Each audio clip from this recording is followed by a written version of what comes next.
நடத்திருக்கிறோம், ஆர்ப்பாட்டங்கள் நடத்திருக்கிறோம். இதெல்லாம் எதற்காக நடத்திருக்கிறோம் என்று சொன்னால், நாம் தெலுங்கு மொழியை சார்ந்தவர்கள் நிறைய குடும்பங்கள் இருக்கிறோம், நிறைய பிரிவினவாதிகள் இருக்கிறோம். ரெட்டியார்ல இருந்து, செட்டியார்ல இருந்து, போயர்ல இருந்து, தேவாங்க செட்டியார்ல இருந்து, நாயுடு, நாய்க்கர், இப்படி பல பிரிவுகளாக ஆங்கங்கே பிரிந்திருக்கிறோம். இவர்களை எல்லாம் ஒன்றின் கொடையின் கீழ் சேர்த்து நமக்கான ஒரு அரசியல் வேண்டும் என்பது என்னுடைய நோக்கம். இன்று எத்தனையோ சாதி கட்சிகள் அரசியல் செய்து கொண்டிருக்கிறார்கள். ஆனால் தெலுங்கர் மட்டும் ஆண்ட பரம்பரை என்று சொல்லிக்கொண்டே நாம் இன்னும் வளராம ஆங்கெங்கே முடங்கிக் கொண்டிருக்கிறோம். எத்தனையோ அரசியல்வாதிகள் மத்தியில் கூட நாம் கைகளை கட்டி கொண்டு நாம் அமைதியாக இருக்கிறோம். ஆனால் நமக்கென்ற ஒரு வரலாறு இதுவரைக்கும் நாம் படைத்ததில்லை. கேட்டால் நான் மிகப்பெரிய இந்த சாம்ராஜ்யத்தினுடைய வம்சாவளியாக பிறந்தோம் என்று மட்டும் சொல்லிக்கொண்டே இருக்கிறோம். ஆனால் நம்மளுடைய ஓட்டு வங்கிகள் மட்டும் அங்கங்கே வர அரசியல்வாதிகள் வாங்கி கொண்டு இருக்கிறார்கள். ஆனால் இந்த ஓட்டு வங்கி வாங்கி கொண்டு நமக்கான இடஒதுக்கீடு கூட, நமக்கான கல்வி படிப்பு, ஒரு சுதந்திரற்ற செயல்கள் கூட இல்லாம இந்த தமிழக மண்ணில் நாம் நாதியற்று கிடக்கிறோம். இதையெல்லாம் கருத்தில் கொண்டு எங்கெங்கோ இருந்து வட மாநிலத்தில் இருந்து ஆட்சி புரிவர்களாம் இங்கே நம்மளை ஆட்சி ஓட்டு வங்கி வாங்கி கொண்டு ஆட்சி புரிகிறார். நாம் பல்லாயிரக்கணக்கு வருடங்களாக இந்த மண்ணில் ஆட்சி புரிந்து இந்த மண்ணை கூட ஆள முடியவில்லை என்ற ஒரு மிக வருத்தத்துடன் நான் தெரிவிக்கிறேன். ஆனால் இங்க ஒரு மாவட்டத்தில் கிட்டத்தட்ட ஒரு 30 to 40% விழுக்காடு தெலுங்கு மக்கள் நாம் வாழ்ந்திருக்கிறோம் தானே, இருக்கிறோம் தானே.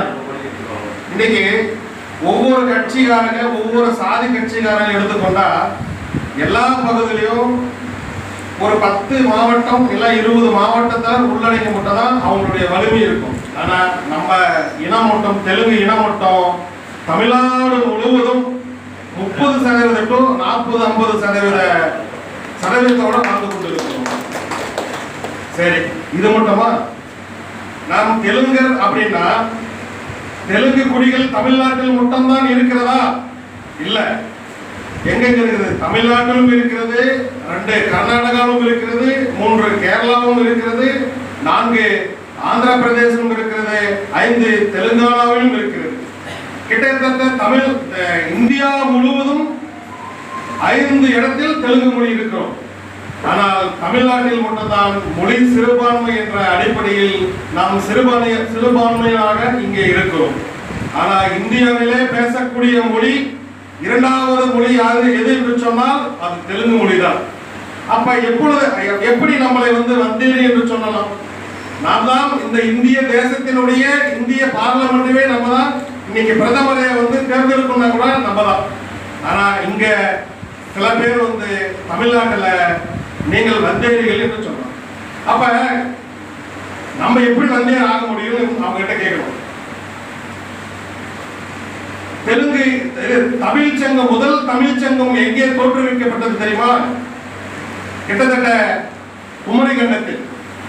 குமரிகண்டம் தெரியுமா யாராவது? குமரிகண்டம் இருக்கிறது. அப்ப குமரிகண்டம் கன்னியாகுமரி அழிந்து விட்டது. இருக்கா குமரிகண்டம்? இல்ல. தமிழ் சங்கம் அங்கே இருந்து சென்னை மாகாணம் என்ற இடத்திற்கு குடிபெயர்ந்தவன் வந்தேரியா? இல்ல சென்னை மாகாணத்தில் பல வருடங்களாக, பல ஆயிரம் வருடங்களாக ஆட்சி புரிந்து முதலமைச்சராக இருந்தவர் வந்தேரியா? சொல்லுங்கள். அங்கே குமரிகண்டத்தில் ஒருவர் அங்கிருந்து இங்க பிளப்பதற்காக வருகிறான் சென்னை மாகாணத்திற்கு. அவன் தான் வந்தேரி. நம்ம எப்படி வந்தேரியாக முடியும்?